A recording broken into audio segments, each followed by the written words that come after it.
पुराणों में 4 युगों का वर्णन किया गया है। सतयुग, त्रेतायुग, द्वापर युग और कलियुग। साथ ही यह भी बताया गया है कि इन 4 युगों में कलयुग का कालखंड सबसे छोटा होगा। कलयुग को एक श्राप भी कहा जाता है, पर ऐसा क्यों है? पृथ्वी पर कलयुग कैसे आया और कैसे कलयुग की शुरुआत हुई?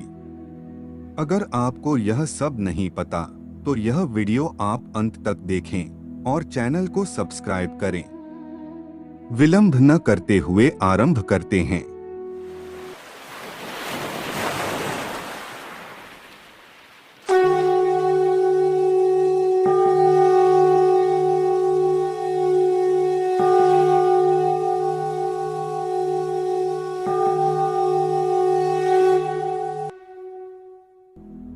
वर्तमान में चारों ओर फैली महामारी, रोगों, आपदाओं और लुप्त होती मानवता से आपके मन में यह विचार अवश्य आता होगा कि कलयुग अपने चरम पर है और यही जीवन का अंत है, परंतु यह सत्य नहीं है।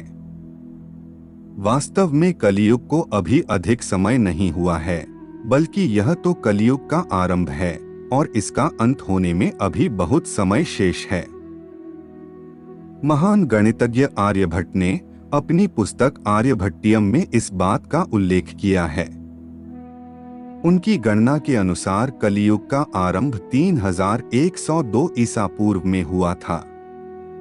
पौराणिक धर्मशास्त्रों व पुराणों को अगर हम पढ़े तो कलयुग के भयानक प्रभावों के बारे में पता चलता है और ऐसी बहुत सी गाथाएं हमारे सामने आती हैं जो कलयुग के आरंभ से जुड़ी हैं। इनमें से ही एक प्रचलित कथा यह भी है कि जब धर्मराज युधिष्ठिर अपना पूरा राजपाट अर्जुन के पौत्र और अभिमन्यु के पुत्र परीक्षित को सौंपकर अन्य पांडवों और द्रौपदी समेत महाप्रयाण हेतु हिमालय की ओर निकल गए थे। उन दिनों स्वयं धर्म बैल का रूप लेकर गाय के रूप में बैठी पृथ्वी देवी से सरस्वती नदी के किनारे मिले। गाय रूपी पृथ्वी की आंखें आंसुओं से भरी हुई थी। उनकी आंखों से आंसू बह रहे थे। पृथ्वी को दुखी देख धर्म ने उनसे उनकी परेशानी का कारण पूछा। धर्म ने कहा, देवी, तुम यह देखकर तो नहीं रो रही कि मेरा बस एक पैर है, या तुम इस बात से दुखी हो कि अब तुम्हारे ऊपर बुरी शक्तियों का शासन बढ़ता जा रहा है? इस प्रश्न पर पृथ्वी देवी बोली, हे धर्म, तुम तो सब कुछ जानते हो, ऐसे में मेरे दुख का कारण पूछने से क्या लाभ? सत्य, पवित्रता, क्षमा, दया, संतोष, ज्ञान, वैराग्य, शौर्य, तेज, ऐश्वर्य, कोमलता, धैर्य, साहस, स्थिरता, गौरव, अहंकारहीनता आदि गुणों के स्वामी भगवान श्री कृष्ण के स्वधाम जाने के कारण कलयुग ने मुझ पर अधिपत्य जमा लिया है। पहले भगवान श्री कृष्ण के चरण मुझ पर पड़ते थे, जिसके कारण मैं खुद को सौभाग्यशाली मानती थी, परंतु अब ऐसा नहीं है। अब मेरा सौभाग्य समाप्त हो गया है। धर्म और पृथ्वी आपस में बात कर ही रहे थे, इतने में असुर रूपी कलयुग वहां आ पहुंचा और बैल और गाय रूपी धर्म और पृथ्वी को मारने लगा। राजा परीक्षित भी वहां से जा रहे थे। जब उन्होंने यह दृश्य अपनी आंखों से देखा तो कलयुग पर बहुत क्रोधित हुए।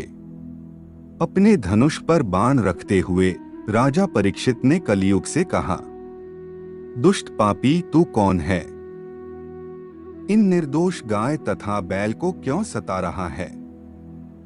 तू महान अपराधी है। तेरा अपराध क्षमा करने योग्य नहीं है, तेरा वध निश्चित है। महाराज परीक्षित ने कहा कि हे धर्म, सतयुग में आपके तप, पवित्रता, दया और सत्य 4 चरण थे। त्रेता में 3 चरण रह गए, द्वापर में 2 ही रह गए और अब इस दुष्ट कलयुग के कारण आपका एक ही चरण रह गया है। पृथ्वी देवी भी इसी बात से दुखी हैं। इतना कहते ही राजा परीक्षित ने अपनी तलवार निकाली और कलयुग को मारने के लिए आगे बढ़े। राजा परीक्षित का क्रोध देखकर कलयुग कांपने लगा और भयभीत होकर अपने राजसी वेश को उतार कर राजा परीक्षित के चरणों में गिर गया और क्षमा याचना करने लगा। परीक्षित ने शरण में आए कलियुग को मारना उचित न समझा और उससे कहा कि कलियुग, तू मेरी शरण में आ गया है, इसलिए मैं तुझे जीवन दान दे रहा हूं। किंतु अधर्म, पाप, झूठ, चोरी, कपट, दरिद्रता आदि अनेक उपद्रवों का मूल कारण केवल तू ही है। तू मेरे राज्य से अभी निकल जा और फिर कभी लौटकर मत आना। परीक्षित की बात को सुनकर कलियुग ने कहा कि पूरी पृथ्वी पर आपका निवास है। पृथ्वी पर ऐसा कोई भी स्थान नहीं है जहां आपका राज्य ना हो। ऐसे में मुझे रहने के लिए स्थान प्रदान करें। कलियुग के ये कहने पर राजा परीक्षित ने कहा, झूठ, द्यूत, मद्यपान, परस्त्री गमन और हिंसा, इन 4 स्थानों में असत्य, मद, काम और क्रोध का निवास होता है। तू इन 4 स्थानों पर रह सकता है। परंतु यहाँ कलियुग ने बड़ी चतुराई दिखाई। वह बोला कि हे राजन, ये 4 स्थान मेरे रहने के लिए अपर्याप्त हैं। अन्य जगह भी मुझे प्रदान कीजिए। इस मांग पर राजा परीक्षित ने उसे स्वर्ण के रूप में 5वां स्थान प्रदान किया। इन स्थानों के मिल जाने से प्रत्यक्षतः तो कलियुग वहां से चला गया, किंतु कुछ दूर जाने के बाद अदृश्य रूप में वापस आकर राजा परीक्षित के स्वर्ण मुकुट में निवास करने लगा। मार्कंडेय पुराण में वर्णन मिलता है कि कलियुग के दौरान शासक जनता पर मनमाने ढंग से शासन करेंगे, मनचाहे ढंग से उनसे लगान वसूल करेंगे। बड़ी संख्या में पलायन शुरू हो जाएगा। लोग सस्ते खाद्य पदार्थ और सुविधाओं की खोज में अपने घरों को छोड़कर जाने के लिए विवश हो जाएंगे। धर्म की हानि होगी और लालच, सत्ता, धन सभी के मस्तिष्क में प्रबल रूप से विद्यमान रहेगा। लोग बिना किसी पश्चाताप के अपराधी बनकर लोगों की हत्या करेंगे। संभोग जीवन की सबसे बड़ी आवश्यकता बन जाएगी।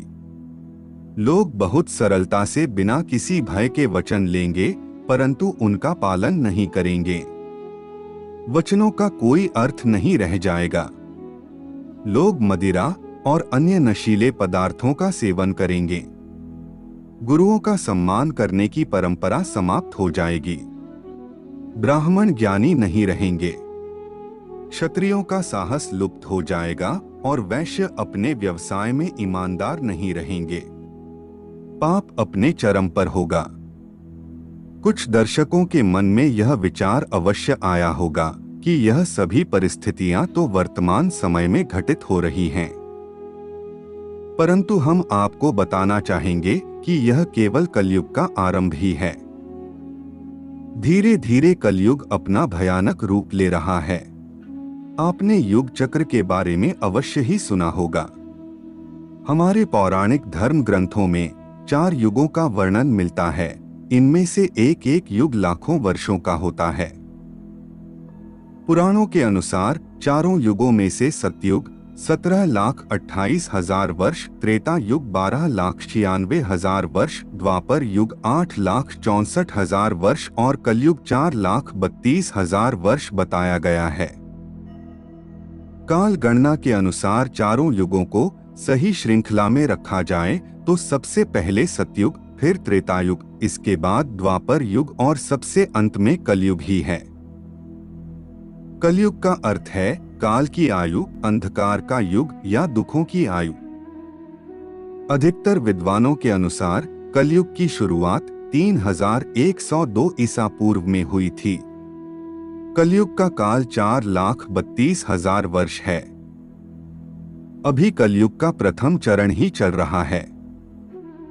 गणना की जाए तो कलयुग के 5,122 वर्ष बीत चुके हैं और 4,26,878 वर्ष अभी बाकी हैं। आज के लिए केवल इतना ही। जाने से पूर्व वीडियो को लाइक करें व चैनल को सब्सक्राइब अवश्य करें। तब तक के लिए जय जय श्री राम।